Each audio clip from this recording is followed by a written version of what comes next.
Chers compatriotes, nous sommes mardi 21 janvier 2025.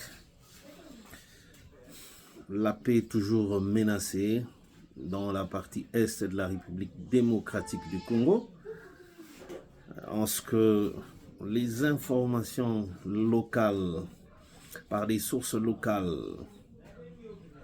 ne font pas vraiment bon état au bénéfice de la paix et que les populations en souffrent sérieusement au regard de ce que l'on ne peut que dire l'avancée de l'ennemi qui serait déjà depuis hier la nuit dans la localité de Minova.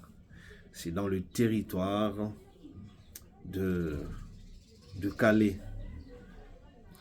Et là, malheureusement, nous sommes déjà dans la province du Sud Kivu. C'est-à-dire maintenant, c'est deux provinces, tous les deux Kivu, qui sont déjà en proie de toute cette insécurité.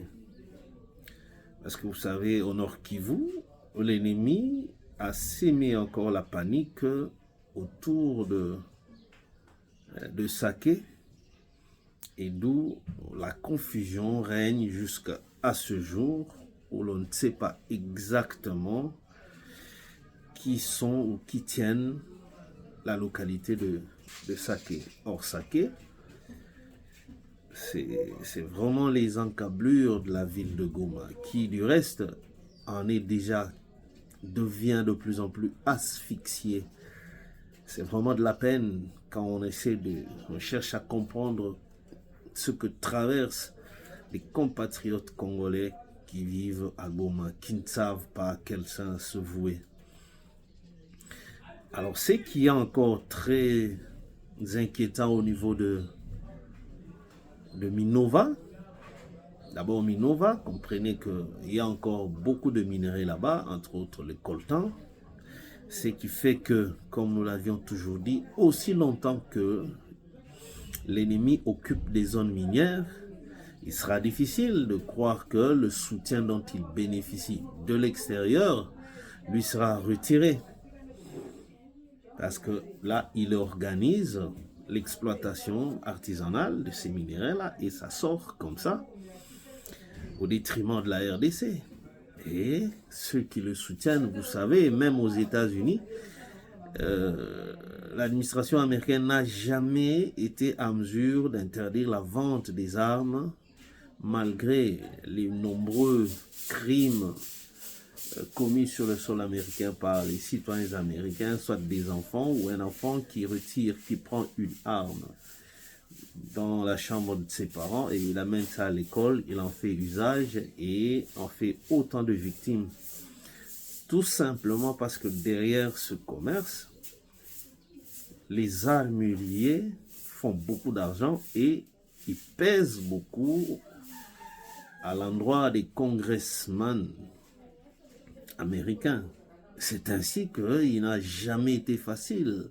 Donc c'est juste dire que tant que l'ennemi occupe encore et continue à occuper encore, à étendre sa zone d'influence sur davantage des zones minières, il sera très difficile d'arriver à lui couper ce soutien-là. On va rester qu'en mode déclaration. Quand le Rwanda arrive à brouiller par GPS et envoyer même des faux signaux, avec tous les risques possibles d'embrouiller les vols à destination de Goma, même des vols humanitaires, et ça dérange même les activités de la MONUSCO. Et malheureusement, la communauté internationale, spécifiquement la MONUSCO, ne s'est limitée qu'à faire des déclarations, à dénoncer comme nous autres, qui en sommes impuissants. Donc la prise de Minova, une localité qui est à au moins 60 km de l'aéroport de Kavumu, n'est pas du tout une bonne chose, ça n'augure pas le lendemain meilleur Et ça fait d'ailleurs les populations environnantes, les populations de Kavumu sont en débandade depuis hier, ce qui fait encore plus mal. Femmes et enfants, jeunes et vieux, ça part dans tous sens, sans savoir précisément où est-ce qu'ils vont, parce que ça crépite de partout. L'intention de l'ennemi est claire à ce niveau-là, c'est de prendre le contrôle de l'aéroport de Kavumu. Parce que c'est de cet aéroport que les FARDC, les troupes loyalistes,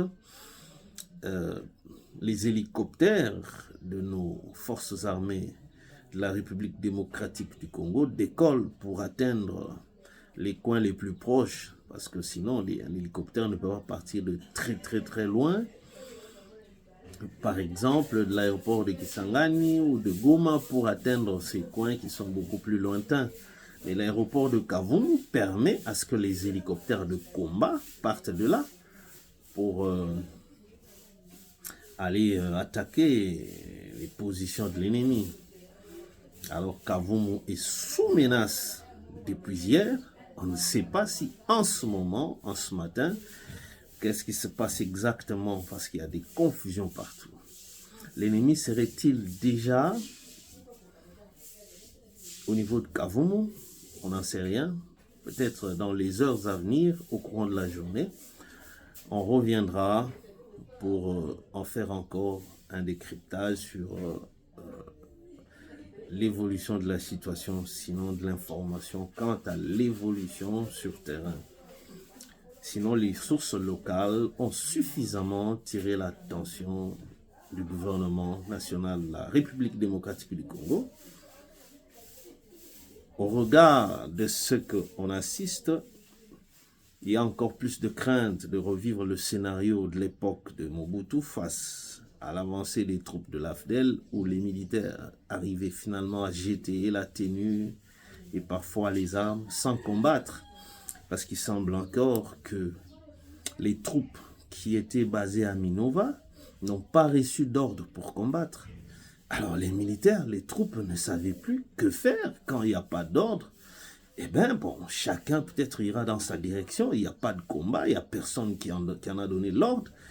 Et si cela est vrai, alors le président de la République devrait en tirer des conséquences, parce que ça nous ramène encore à croire à ce qu'on a suivi dans les audios qui ont circulé.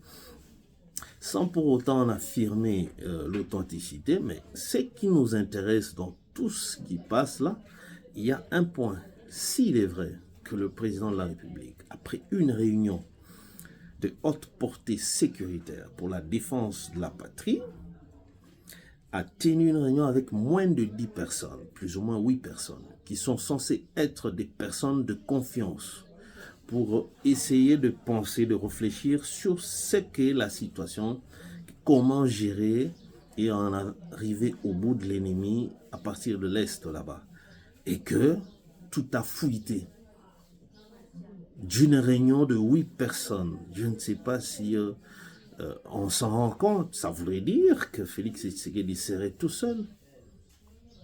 Parce que quand on se retrouve avec 8 personnes, sûrement que ce sont des personnes sélectionnées et qui font preuve d'une certaine confiance. Alors il y a lieu de comprendre que les militaires qui se sont plaints qu'il n'y a pas eu d'ordre donné pendant que l'ennemi avançait à Minova, alors, donc, pourquoi ce silence de la part du commandant direct ou du haut commandement? Alors tout cela, là, ça nous interpelle. Ça devient autre chose qu'une guerre. Doit-on revivre encore le scénario de l'AFDEL qui commençait à avancer sans coup férir, sans bataille? Que c'est terrible cette histoire. Ça commence à être à se répéter comme à cette époque-là. On part maintenant d'une province et on est maintenant bel et bien à une deuxième province, le Sud Kivu.